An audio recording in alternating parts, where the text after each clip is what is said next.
Alô, alô, salve, salve amigos da TV Sounic, da TV 247, TVT, Carta Capital, DCM, Blog da Cidadania, Nocaute, quem mais?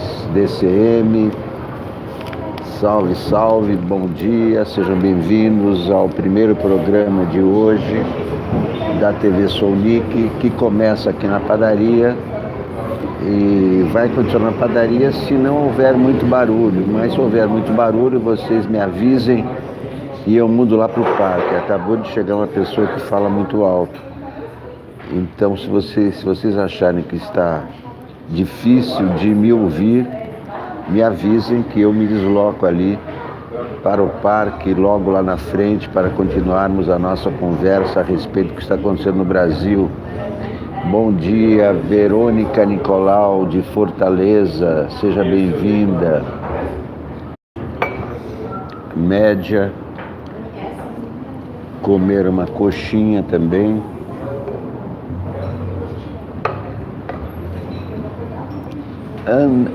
Andor Tarquim, você gostou do título? Sabe por que esse título? Laura Pimentel, Sérgio Neres, Vera Lúcia Oliveira de BH. Eu fui ali na banca comprar o jornal. Aí um cara do meu lado já olhou a charge do Globo, que daqui a pouco eu vou mostrar para vocês, e já começou a falar como é que tem um presidente desse, que cara é esse? Esse cara nos ofende todo dia. Como é que pode? Todo mundo puto com o Bolsonaro. Beto Roque, bom dia. Tomás Cavendish, Marco Schneider. Ninguém aguenta. Na banca, daí o jornaleiro também começou a falar, pô, como é que pode?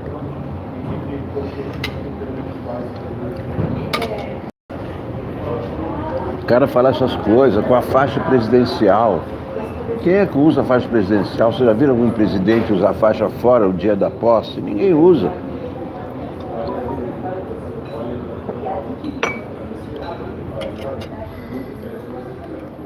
É uma ofensa. E nós,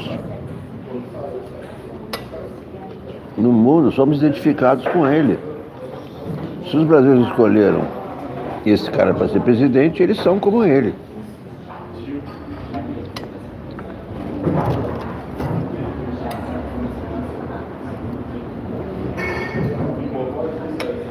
Cara despreparado, desqualificado,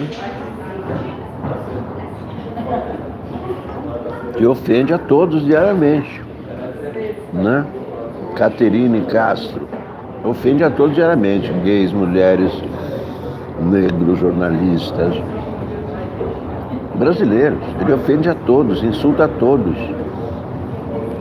Os índios, vocês viram? Claro, chacina dos índios. Dois chefes indígenas assassinados no Amapá por garimpeiros. Por quê? Porque o Bolsonaro já falou que vai liberar terra indígena para os garimpos.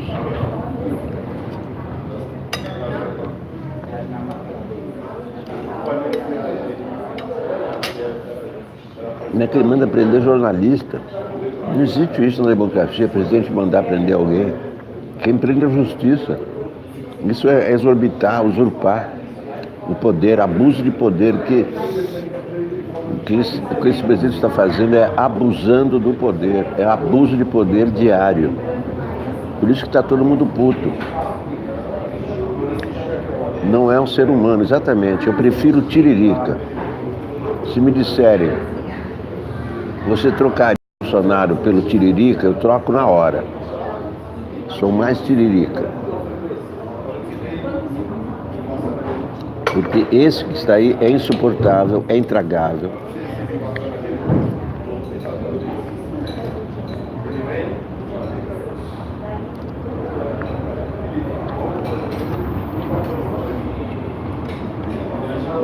Ofende nordestinos, ofende ofende a nossa inteligência, ofende nossos grandes artistas, como João Gilberto. Não prestou uma homenagem a João Gilberto. Qualquer país, morte de João Gilberto, seria luto nacional, seria homenageado no mausoléu do João Gilberto. João Gilberto fez pelo Brasil muito mais do que esse Bolsonaro que está destruindo a nossa imagem, o nosso prestígio.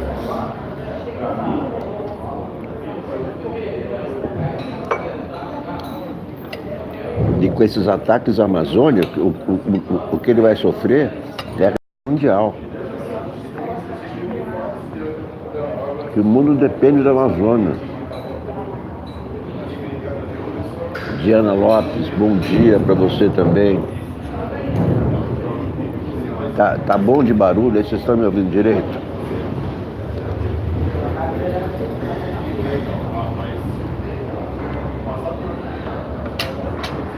Meire Marques, tudo bem, Zenádio?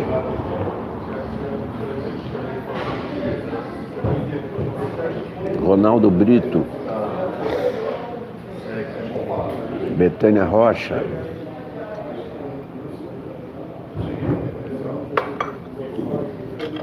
obrigado por me fazerem companhia no café da manhã. É bom conversar com alguém enquanto tomamos o café da manhã.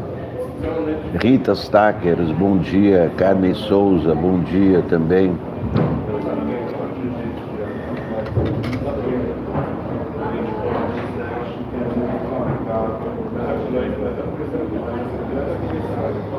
Todo mundo puto. Todo mundo puto. Oba! Torcida do Vasco, vocês viram a torcida do Vasco? Sábado, no Allianz. Em todo lugar.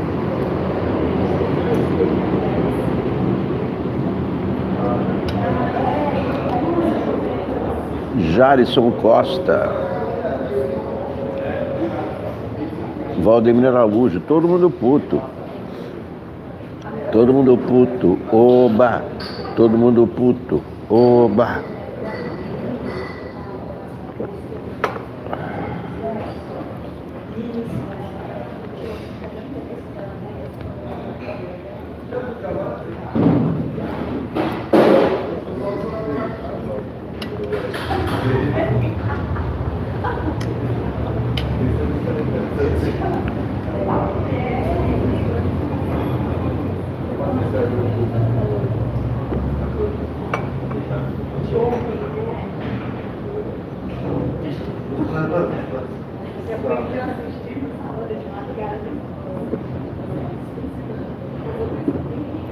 Bom, vamos trabalhar agora. Continua a Vaza Jato. Está aqui na Folha de São Paulo. Mais uma da Vaza Jato.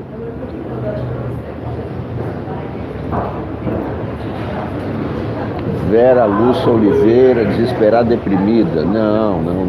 Vamos desesperar jamais, como já disse Ivan Lins. Desesperar jamais. Já sofremos muito nesses anos.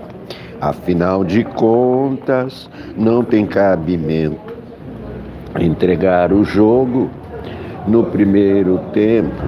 Nada de morrer na praia, nada de fugir da raia, nada de morrer na praia. Moro julgava fraca a delação de Palocci e, no entanto, ele mandou publicar a delação de Palocci às vésperas da eleição do ano passado. Mais um ato político do Moro, mais um ato, nem político, um ato eleitoral. Uma interferência direta na eleição do ano passado. Uma delação, como todo mundo sabe, fraca, e ele também sabia que era fraca. No entanto, aquilo serviu de peça de propaganda do Bolsonaro. Porque evidentemente que isso aí mais um ato antipetista. O juiz atuando como político. Agora que é político, ele atua como juiz. quando era juiz, atuava como político. Nem uma coisa nem outra ele é, então. É um mau juiz e é um mau político. Nem político, nem juiz. Considerações políticas influenciaram a decisão do então juiz Sérgio Moro de divulgar, a 6 dias da eleição do ano passado, há 6 dias, a delação do ex-ministro Antônio Palocci. Sugere mensagens de procuradores. Cristiano Fiorilo, bom dia. Nergiston Ribeiro Mendes Neto, putíssimo, né? É de puto pra cima. Eu não vou entender nunca como é que os brasileiros elegeram o cara que era o pior de todos. Não só o pior dos candidatos, o pior de todos os brasileiros, o último dos brasileiros, o pior. Aquele que não tem conserto. O que será que andam sussurrando pelas alcovas?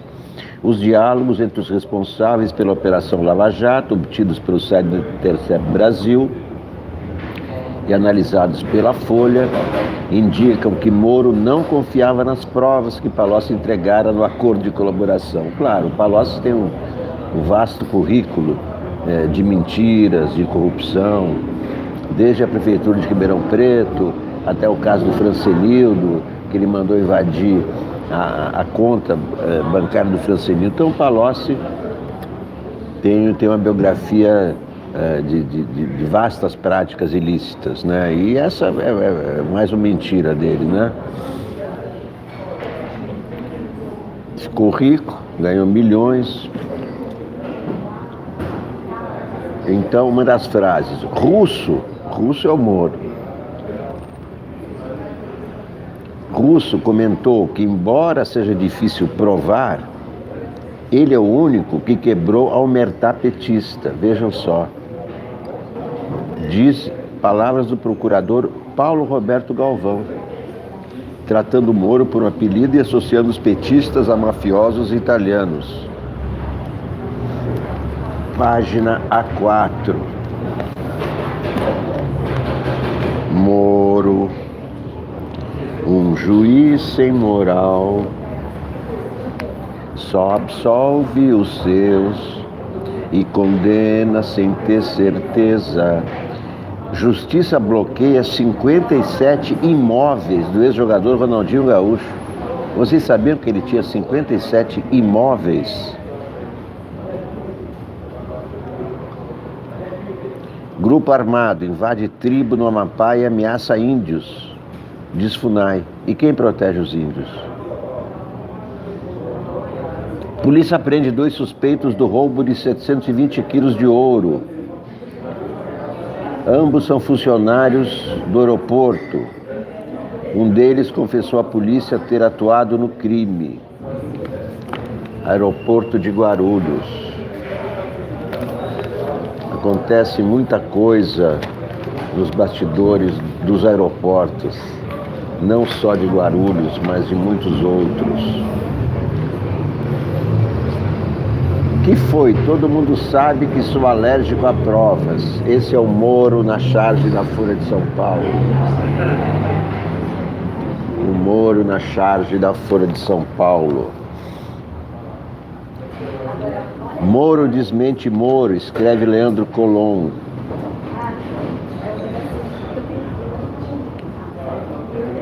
Registros de áudio das notas taquigráficas do Senado guardam as palavras do ministro Sérgio Moro aos senadores, no depoimento de 19 de junho.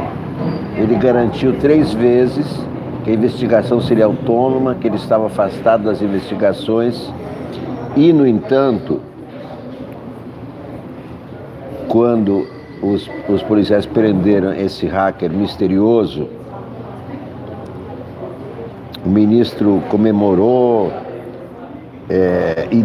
e telefonou para os outros dizendo que eles estavam grampeados, ou seja, ele tinha as informações da investigação. Aí diz o Leandro Colom, ele não se afastou da investigação e ainda repassou fatos dela. O Moro do Twitter desmentiu o do Senado. Olá, Rogério Matuque, bom dia. mas vamos às novas revelações da Vaza Jato.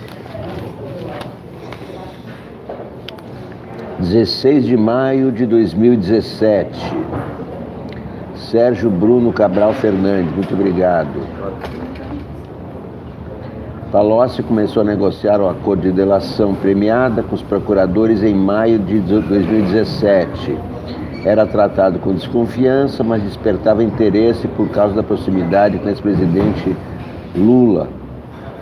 Em má hora, Lula trouxe Palocci para o governo. Péssima hora. 16 de maio de 2017. Sérgio Bruno Cabral Fernandes, às 17h42:31. Pessoal, eu e Fernando atendemos aqui hoje os advogados Bretas, Tracy, Joseph e Reinaldet. Eles vieram aqui tratar de um assunto na ACRIM e pediram para serem atendidos. Não estavam marcados. Vieram comunicar que foram contratados pelo Palocci, e está escrito com F mesmo, Palocci, e que pretendem apresentar anexos em breve. Destacaram alguns anexos que são apresentados, os quais parecem promissores. Aí pergunta Paulo Roberto Galvão: destacaram para vocês alguma coisa com foro? Foro privilegiado. Sérgio Bruno: disseram que virá pelo menos um senador, um deputado e um governador, mas não disseram os nomes. O governador acho que é o Pimentel. Paulo Roberto: buenas. Anônimo: creio que precisamos trabalhar a extração de anexos com muito cuidado, pois a crença geral é que o Palocci sabe muita coisa. Assim, o melhor é fazermos um filtro criterioso para não sermos usados por ele. Ele já mostrou que é perigoso. Palocci perigoso. Palocci perigoso. No dia 22 de setembro de 2017, depois de 4 meses de negociações, havia insatisfação com as provas apresentadas por Palocci e não Palocci. No dia 22 de setembro de 2017, Antônio Carlos Welter escreve às 12h06: meus caros, estamos conversando com Palocci e seus advogados há alguns meses já. Tivemos um início um pouco penoso, até que a coisa parece ter engrenado. A colaboração dele pode ser muito útil, sobretudo porque ele esteve ou no governo ou muito próximo por cerca de 14 anos. Traz aspectos interessantes, como anexos relativos a fundos de pensões, CARF e outros conselhos, além de Bacen, Banco Central, instituições financeiras e outros órgãos em relação aos quais temos, em Curitiba, pouca ou nenhuma informação. Os anexos ainda precisam ser melhorados, seja no que diz respeito a conteúdo, seja os elementos de corroboração, que em alguns casos são poucos. Diria que o diálogo já avançou muito e ele tem trazido aspectos muito interessantes. Tem ainda potencial para esclarecer a parte patrimonial de vários investigados, especialmente aqueles ligados ao PT. Nossa avaliação é que podemos ter um bom resultado, desde que trabalhemos em conjunto e com calma e tempo, já que o candidato a colaborador é uma pessoa extremamente inteligente. Então, já foi classificado de perigoso, agora está sendo classificado de muito inteligente. Então, seguem as mensagens. No dia 18 de janeiro de 2018, Welter: Alfredo e demais colegas, os advogados do Palocci têm reunião com vocês hoje à tarde. Ontem estiveram aqui e deixaram uma nova versão dos anexos com alguns acréscimos que seguem abaixo. Já sabemos das conclusões do grupo da PGR sobre o acordo. mas encaminho os anexos para análise de qualquer modo. Na próxima semana teremos nossa reunião aqui, quando definiremos nossa posição também. Abraços e boa reunião. Responde José Alfredo de Paula Silva. Welter, nesse caso, Palocci, a variação de vocês é prejudicial. Se vocês tiverem interesse no acordo, analiso esses anexos. Se não tiverem, podem já encerrar. Me avisem, portanto. Direi isso aos advogados hoje. Welter responde: ainda não temos convicção sobre o assunto, mas estamos caminhando para uma decisão negativa, já que os anexos estão demorando muito a melhorar. Pensamos numa entrevista com o candidato, colocando de modo claro que ou ele melhora ou vai cumprir pena. É o candidato à delação premiada. Ele está chamando de candidato, é o Palocci.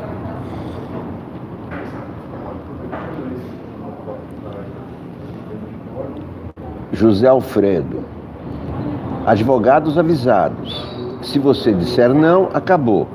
Se disser sim, ou faremos juntos, PGR, graças, Carlos Alberto Campos Lima, muito obrigado. Advogados avisados. Se você disser não, acabou. Se disser sim, ou faremos juntos, PGR Curitiba, ou só Curitiba, após despacho decisão. Walter, beleza. 25 de janeiro de 2018, uma semana depois. Welter. Alfredo, fizemos uma reunião aqui e definimos que, como os anexos estão sem elementos de corroboração suficientes, decidimos romper as negociações. Avisamos os advogados que vão comunicar o cliente deles. José Alfredo, ótimo. Página virada. Então, essa foi a conversa 25 de janeiro. Não vai ter mais delação do Palocci, porque não tem fundamento, página virada. Aí, Palocci fechou então acordo com a Polícia Federal. E ele foi homologado pelo Tribunal Regional Federal da 4ª Região. Nos grupos do Telegram, os procuradores continuavam críticos à delação. Segundo um deles, o então juiz Sérgio Moro também tinha dúvidas sobre as provas entregues por Palocci. 25 de setembro de 2018. Paulo Roberto Galvão. Russo, que é o Moro, Russo comentou que, embora seja difícil provar, ele é o único que quebrou a omertá petista. Laura Tessler, aquela que o Moro achava fraquinha. Não só é difícil provar, como é impossível extrair algo da delação dele, padrão Delcídio do Amaral, aquela delação que não deu em nada, ele não tinha prova de nada, não adiantou nada aquela delação. Welter, o melhor é que fala até daquilo que ele acha que pode ser, que talvez seja, não que talvez não fosse. Então, em 1º de outubro de 2018, a 6 dias da eleição presidencial, então, essa conversa foi no dia 25 de setembro de 2018, certo? No dia 1º de outubro, faltando 6 dias para a eleição, primeiro turno, Moro tornou públicos os termos da delação de Palocci, essa que os procuradores já tinham virado a página. Houve desconforto entre os procuradores, que voltaram a criticar o acordo no Telegram. Dia 3 de outubro de 2018, Jerusa Viesili. Dúvida: vamos fazer uso da delação do Palocci? Isso foi discutido? Januário Paludo: o que Palocci trouxe parece que está no Google. Jerusa: Fazer uso significa aceitar o acordo da PF. Aí entra o Deltan Dallagnol. Explica melhor, G. Você cogitaria não usar? Feito o acordo, creio que temos que tentar extrair o melhor dele e lutar para ele não receber benefícios diante da improbabilidade de que haja resultados úteis. Contudo, não me parece, em uma primeira reflexão, boa a estratégia de negar valor sem diligências. Essa foi a estratégia da PF na discussão pública sobre o acordo da Odebrecht, que me pareceu indevida. Jerusa. Perguntei, comentado antes, que não usaríamos. Foi ao menos isso que me falaram com relação aos termos de Belo Monte, ou seja, a ideia não é minha. Sem falar que os relatos dele são muito ruins e que ficou de fazer diligências para... E quem ficou de fazer diligências para corroborar os fatos foi a PF. Isso foi feito? Salvo engano, Welter e Laura, que são do caso. Deltan. Encerrou o prazo agora, mas creio que era prazo para o Palocci trazer provas de corroboração. Deve ter muita notícia do Google lá. Risos.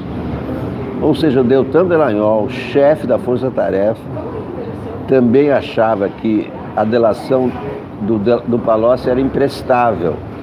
Ele ri da delação, diz que está tudo no Google. Laura. Muitas mensagens, li rapidamente algumas. Questão do acordo do Palocci, nossa ideia era não usar por enquanto, para não dar força para o acordo. O acordo é um lixo. Não fala nada de bom, pior que anexos Google. Delação de Palocci, pior que o Google. Gebran pediu para nos manifestarmos e vamos dar uma retomada nos anexos e nas supostas corroborações. Se o acordo ganhar força, vão querer aplicá-lo para reduzir a pena do Palocci na apelação do caso no qual já foi condenado. Bizarro e absurdo. Isabel Groba. Laura, não tivemos prazo original. Então, depois mando para você e Welter mensagem específica a respeito amanhã. Deltan, entendo, mas a mim parece que se ganhar força com fatos relevantes é melhor, ainda que ele seja beneficiado contra nosso parecer, o que vai acontecer provavelmente de qualquer modo. Valeu, Laurinha, pelas demais infos também. Ou seja, Moro usou a delação de Palocci somente com fins políticos, delação chamada de lixo, imprestável, página virada. E o Moro aceitou, e o Moro divulgou o acordo feito com o Palocci, o acordo do Palocci com a Polícia Federal, e não com a Força Tarefa. A Força Tarefa rejeitou a delação do Palocci, e o Moro usou a si mesmo, politicamente, para atacar o PT às vésperas da eleição. Essa é mais uma prova contundente da interferência de Moro nas eleições do ano passado.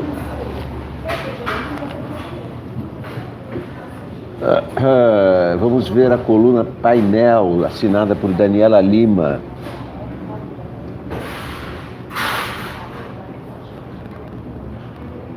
Às vésperas da retomada dos trabalhos no Congresso, um grupo de parlamentares se movimenta para derrubar a portaria editada por Sérgio Moro, que prevê a deportação sumária de estrangeiros considerados perigosos. Essa ala elabora um decreto legislativo para assustar a norma. Na linha de frente da articulação, aliados do presidente da Câmara, Rodrigo Maia, classificam a medida como autoritária e sintomática da falta de sensibilidade política do ministro da Justiça. Péssimo juiz, péssimo político, tal qual Bolsonaro, péssimo militar, péssimo deputado, péssimo presidente da República. Ninguém aguenta mais. Todo mundo puto com Bolsonaro. Esses parlamentares avaliam que Moro usurpou da competência de ministro ao estabelecer rito sumário de deportação, alterando a lei de imigração. Hoje, o deportando tem prazo de até 60 dias para regularizar a situação migratória. A mudança, afirmam, só pode ser feita pelo Legislativo. Líderes do Partido Centro e Centro-Direita também apontam inconstitucionalidades na portaria. Dizem, em tom de ironia, que a medida abre brecha para a expulsão de um estrangeiro só pelo fato de Moro não gostar da cara do sujeito. O revés é articulado no momento em que cresce a pressão por uma resposta do Congresso, a atuação de Moro no caso dos hackers. Advogados que auxiliam Glenn Greenwald classificaram como bravata a declaração do presidente Jair Bolsonaro de que o jornalista americano talvez pegue uma cana aqui no Brasil. Ministros do Supremo, partidários da Lava Jato, ou seja, Fux, Barroso, Fachin, Carmen Lúcia, ressaltam que são contrários à perseguição a jornalistas, mas cerraram fileiras na defesa da conduta de Moro. Para essa ala, não há falta grave ao ponto de colocar em xeque a atuação da força-tarefa. Puxa vida, não há falta grave. Um juiz que não é imparcial, não é falta grave. Essa é a falta mais grave de um julgamento.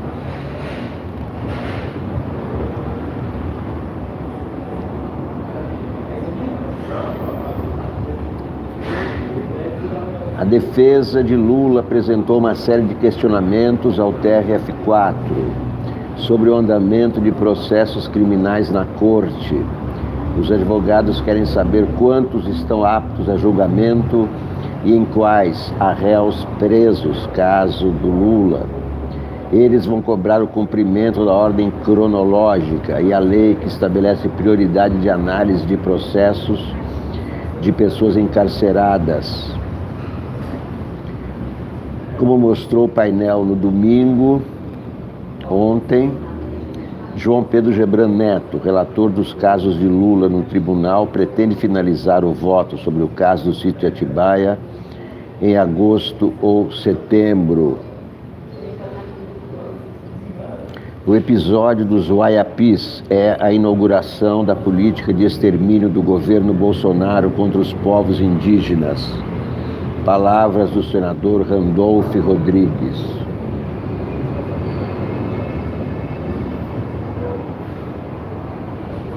A Comissão Interamericana de Direitos Humanos, da OEA, foi provocada a questionar o Brasil sobre a suposta demora da Polícia Federal em atender ao pedido de socorro dos indígenas de Waiapi, no oeste do Amapá. Líderes da aldeia dizem que o primeiro contato com a FUNAI aconteceu na noite de quinta, quando informaram sobre a invasão e pediram apoio da Polícia Federal. Os policiais chegaram na manhã de domingo, ontem.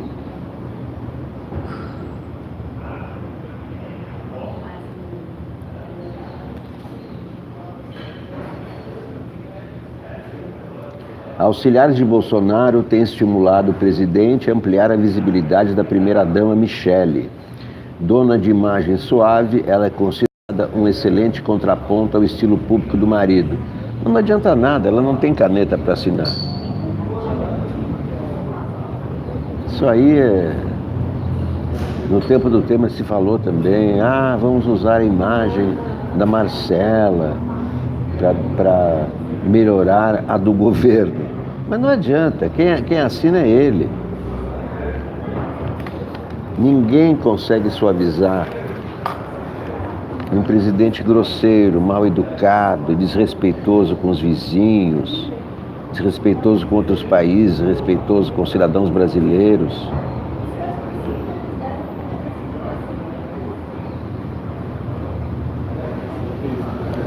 A proposta de trocar o nome do PSL vem porque ficou conhecido como Partido Suco de Laranja. Vem acompanhada de um trabalho para aproximar o presidente da direção da sigla. A relação entre Bolsonaro e Luciano Bivar, mandatário da legenda, é absolutamente protocolar. Claro, Bolsonaro não precisa de partido. O partido é ele, é o partido da família dele. PFB, Partido da Família Bolsonaro. Esse é o partido do presidente da República. PFB, Partido da Família Bolsonaro. Aí pega o helicóptero quando precisa ir de um aeroporto a outro, em vez de atravessar a cidade de carro, pega-se um helicóptero, por exemplo. Tem essas facilidades a quem é do PFB, Partido da Família Bolsonaro. Quem conhece Bolsonaro diz que a esperada guinada na forma do partido deve vir acoplada ao expurgo de quadros que têm feito críticas a seus métodos de governo. Alexandre Frota, por exemplo, Michele. O nome da primeira-dama é Michele. Muito bom esse nome, Michele.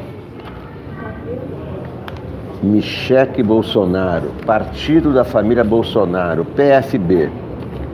Porque aí quem entra já sabe. Filho de João Gilberto, João Marcelo pede respeito e ameaça um apagão do pai ao não liberar seus direitos autorais.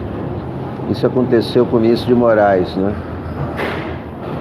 Os herdeiros dele sempre dificultaram o acesso à obra do Vinícius, sempre. Eu encontrei muitos problemas para publicar o livro sobre Vinícius, depois não liberaram a foto de capa, grande problema. E parece que o filho de João Gilberto vai pelo mesmo caminho. João Marcelo Gilberto nunca quis morar perto de gente. Escolheu uma casa espaçosa, cercada de árvores e poucos vizinhos, para montar um estúdio de música e uma garagem, na qual restaura carros. Levou a mulher, Adriana Magalhães, e a filha de 3 anos, Sofia, para viver em Jackson, uma cidade de 40 mil habitantes em Nova Jersey, nos Estados Unidos. Sentado na ponta de sua mesa de jantar, explica aliviado que o supermercado mais próximo fica a 10 minutos de carro e que o celular só funciona conectado ao Wi-Fi ou a uma única operadora.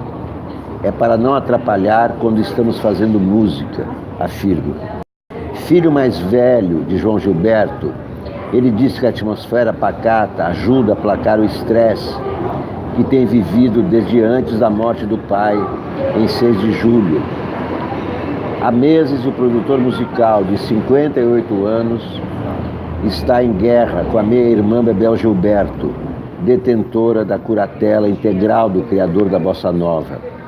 Ele alega que o pai foi submetido a tratamentos abusivos, com cuidadores desleixados e consultas médicas realizadas à força. E ameaça não autorizar o uso da imagem e do nome de João Gilberto em novas produções, caso Bebel não entre em acordo com ele.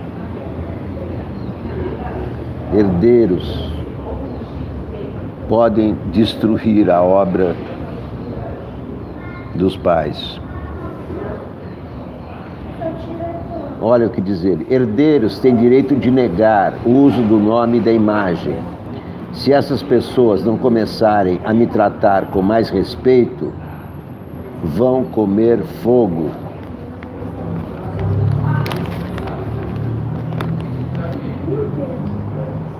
Esse é o filho do João Gilberto com a sua família.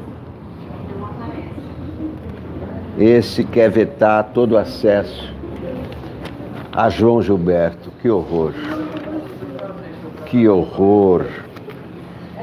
Negar acesso à obra do inventor da Bossa Nova. Isso é um crime, lesa pátria.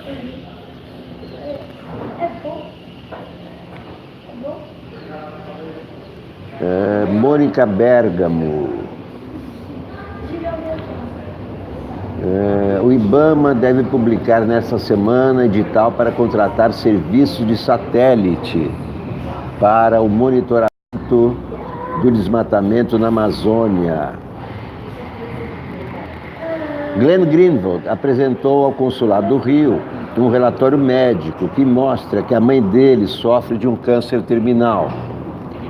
O jornalista pediu um visto de emergência para os 2 filhos poderem viajar com ele a Miami para conhecer a avó. Os documentos foram levados à representação americana na manhã de segunda-feira, dia 22, pelo marido de Glenn. O marido de Glenn disse que no mesmo dia recebeu um documento dizendo que o visto foi aprovado e que ele poderia voltar às 14 horas para buscar os passaportes. Na hora combinada, surpresa, Miranda foi informado de que seriam necessárias informações adicionais para a aprovação do visto e que não havia mais data para que eles fossem entregues. Provavelmente houve uma ordem de cima para que isso ocorresse. É uma crueldade com as crianças e com a mãe do Glenn, diz o parlamentar.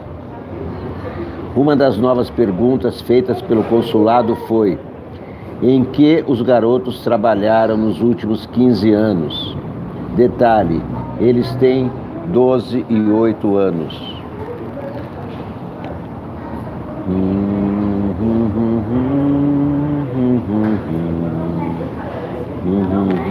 Vamos então ao Globo. E a última página da Folha é intragável, é o tal do Luiz Felipe Pondé. Intragável também. Intragável, tal qual Bolsonaro. O Globo. Governo fará leilões em nova fronteira do pré-sal. Os fora do atual limite territorial devem entrar em disputa até 2021. Bolsonaro quer fim do fogo amigo do PSL, mas o autor do fogo amigo é ele mesmo. O presidente Jair Bolsonaro convocou Luciano Bivar, que comanda o PSL Nacional, para reunião no Planalto na quinta-feira. Na pauta, regras de compliance para compliance no PSL. O Partido do Suco de Laranja vai ter compliance. O ministro das Laranjas está onde? Está no Ministério. De olho em 2020, o partido discute mudança de nome e novo logotipo. Pois é, acho que tem que mudar. O logotipo é a arma, né? E o nome, partido da família Bolsonaro, PFB, porque o cara que entrar no partido já entra na família Bolsonaro, automaticamente, seguindo os passos do Hélio Negão, por exemplo. Exatamente, Sandra Heleno, também, quando não deixaram o Lula ir ao velório do irmão, agora é o consulado americano, já alinhado com o Brasil, impede que o Glenn leve os filhos para visitar a avó que está morrendo.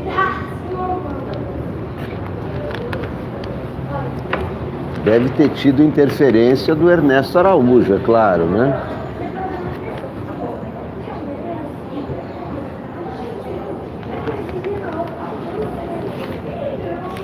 Vamos ver o que dizem os colunistas do Globo.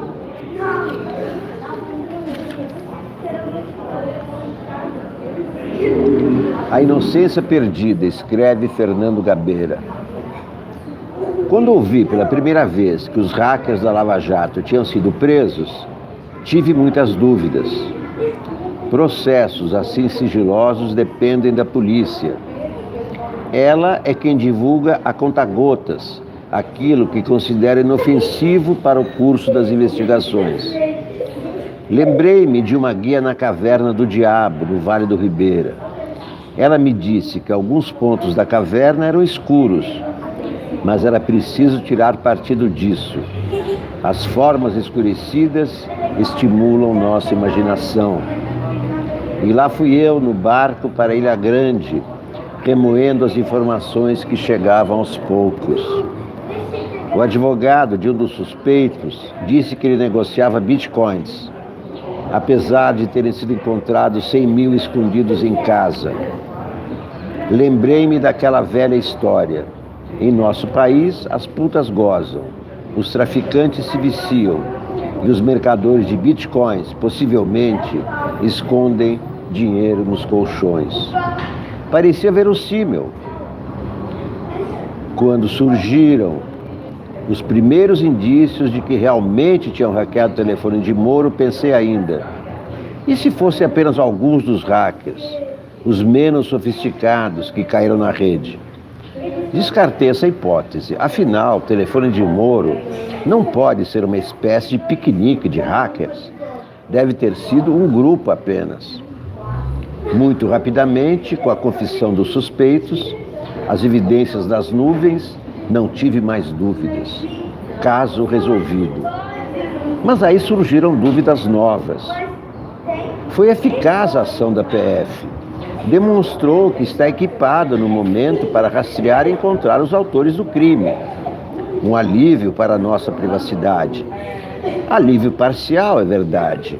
A PF tem como curar, empregou 40 homens e dedicou-se intensamente ao trabalho.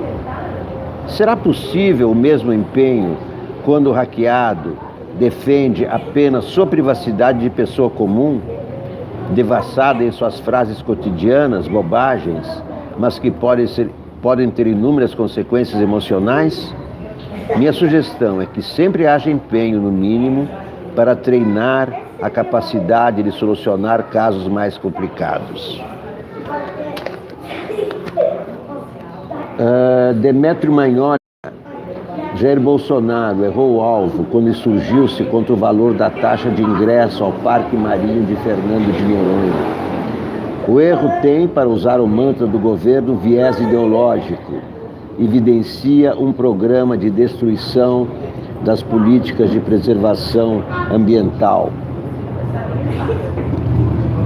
Fernanda Young, os fatos que nos perseguem. Fica buscando uma perspectiva histórica para o momento que vivemos. Se não, nem consigo levantar da cama. Tento me convencer que assim caminha a humanidade, 2 passos para frente e 1 para trás.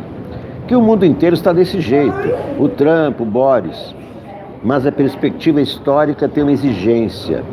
Você precisa enxergar a coisa com distanciamento dos fatos. E hoje em dia não dá para se distanciar dos fatos, pois eles vão atrás da gente onde a gente estiver. Os fatos agora nos perseguem pelas ruas como serial killers. Você está vindo tranquilo por um jardim florido e plim, a última do presidente te acerta em cheio na testa. Um absurdo atrás do outro. É como se tivessem colocado um segurança de boate para reger uma sinfônica. E não dá nem para achar graça, porque o efeito é cômico, mas o resultado é triste. Mais triste ainda, porque tem um monte de gente que adora. Milhões de brasileiros que acham que a solução para o país é ter um grosseirão em seu comando. De novo a história explica. O populismo vai e vem, igual a um herpes na face da terra. Mas o diagnóstico não faz a doença doer menos. Quanto tempo vamos demorar para nos recuperar dessa época de tanto ódio, preconceito e prepotência? Dividir as pessoas entre esquerda ou direita. Sinceramente, que cafonice, que coisa datada. Mas é isso. Tem gente novamente achando que a Terra é plana, que ecologia é uma chatice, que ser branco te faz melhor que os outros, que Deus está preocupado com quem você transa ou não transa. O problema é que antigamente dava para a gente desviar da imbecilidade. Agora não. Não há nada que seja tão imbecil que não possa ter seguidores, milhares deles, que se comprazem em suas verdades e inventam suas próprias notícias. Puf. Ou seja, qual for o som que faz um suspiro? Saudades do tempo em que a gente não sabia o nome de nenhum juiz do Supremo, de quando a gente só ficava sabendo das fofocas dos casais famosos na revista do cabeleireiro. Nunca estivemos tão bem e tão mal informados, mas é como a história anda, então aguentem. Né, Marco Poleto, César Fábio, Müller, Patrícia Correia. Aguentem, diz Fernanda Young. Todo mundo puto, oba. Todo mundo puto, oba. Cacá Diegues, patrulha de viés ideológico. O Cacá Diegues é que cunhou o termo patrulha ideológica durante a redemocratização. Maria Neide Batista, bom dia. No final dos anos 70, Chica da Silva, filme voltado a uma revisão de nosso passado histórico, anunciava também valores que deviam nos conduzir a uma nova democracia, depois da ditadura sob a qual ainda vivíamos, embora seu fim já estivesse no horizonte. O que o filme queria dizer era simples. Se íamos viver um novo momento em nossa história, era preciso vivê-lo com valores novos, trazendo para o público o que era desejável no privado. Era preciso superar a melancolia, enterrar a tristeza de ideias revolucionárias que não levavam em conta nossos desejos e nosso prazer de viver, nossa vontade e nosso direito de ser feliz. O filme foi esculhambado por revolucionários bem comportados. Uma esquerda que começava a entrar em decadência no mundo inteiro, graças ao fim do mito soviético, aos movimentos identitários que pipocavam por aí, aos heróis do que chamávamos então de contracultura. Na defesa de Chica da Silva, valeu demais a solidariedade de cineastas como Glauber Rocha, o apoio expresso publicamente por artistas como Chico Buarque e Caetano Veloso. Os textos de ensaístas de respeito como Roberto da Mata. Mas o que nos garantiu que o filme estava certo foi a reação do público. Nunca me esquecerei da festa improvisada pelos espectadores na estreia de Chica da Silva no Cine Madureira.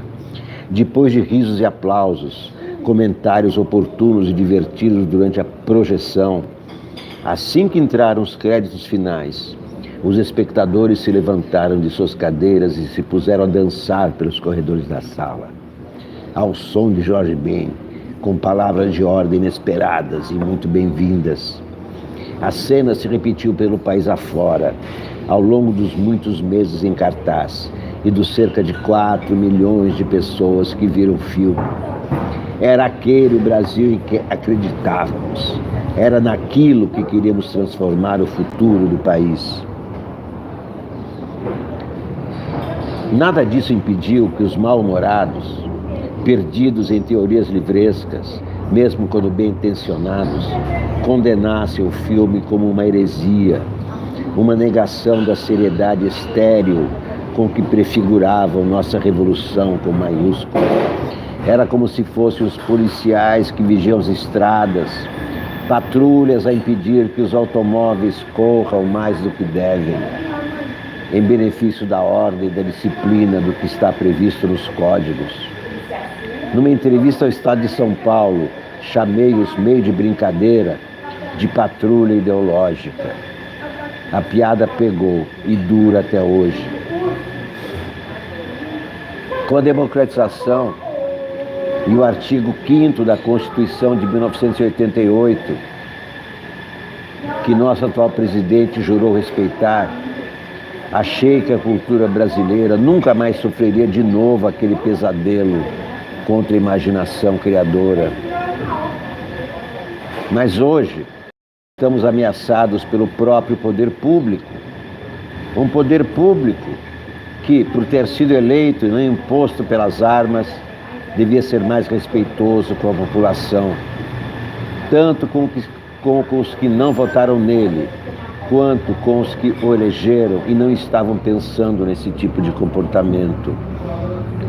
Para disfarçar a guerra ideológica sectária que o governo proclamado de direita instala no país, as autoridades não se referem nunca a ideologias quando condenam manifestações daqueles com os quais não concordam, mas em viés ideológico. Todo ser humano, por mais descomprometido que se pretenda, adota ideias que, uma vez somadas, geram uma ideologia. Mesmo um louco no hospício ou um bêbado num balcão de bar terão sempre uma ideologia presente em seus discursos, por mais sem sentido que eles pareçam ser. Qualquer manifestação humana se funda numa ideologia do que é manifestado.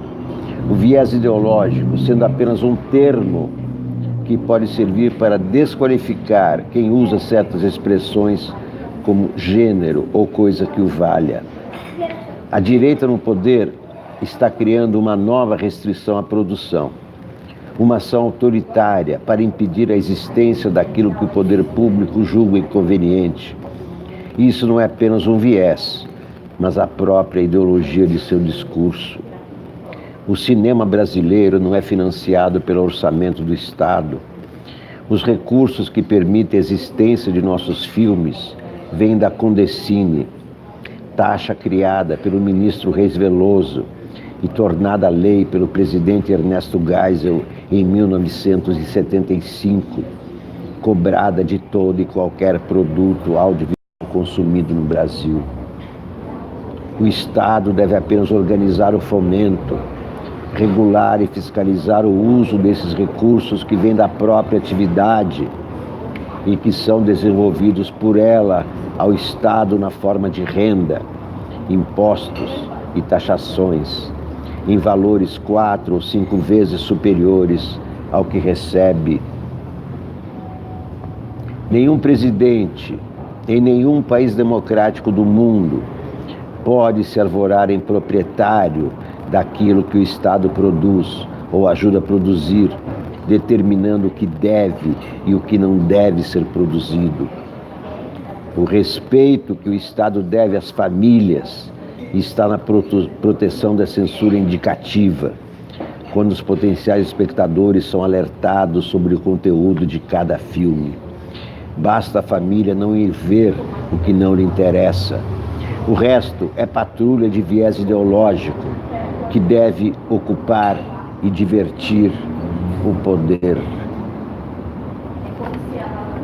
Queridos amigos, queridas amigas da TV Sounic, muito obrigado a todos por terem assistido a leitura dos jornais dessa manhã. Falamos da Vaza Jato, mostrando como Sérgio Moro atuou politicamente, divulgando às vésperas, a uma semana da eleição do ano passado, uma delação que era considerada um lixo do Antônio Palocci. Júlio César pergunta sobre os livros. Meu plano é lançar uma série de e-books neste mês de agosto ainda. Neste mês de agosto vou lançar uma série de e-books, começando com A Última Batalha de Napoleão. Também comentamos hoje que o PSL vai mudar de nome. Eu sugeri o nome de Partido da Família Bolsonaro, PFB. E também falamos que está todo mundo puto com esse presidente da República, ninguém aguenta mais esse presidente, ninguém aguenta essa arapuca em que os brasileiros se meteram. Porque para o mundo, Bolsonaro representa todos os brasileiros e nós todos somos comparados a Bolsonaro, presidente de extrema-direita que está comandando o país com um governo de extrema-direita e que é repudiado nas ruas. Ninguém aguenta mais, todo mundo puto. Todo mundo puto, oba. Todo mundo puto, oba. Tchau, meus amigos. Até a próxima.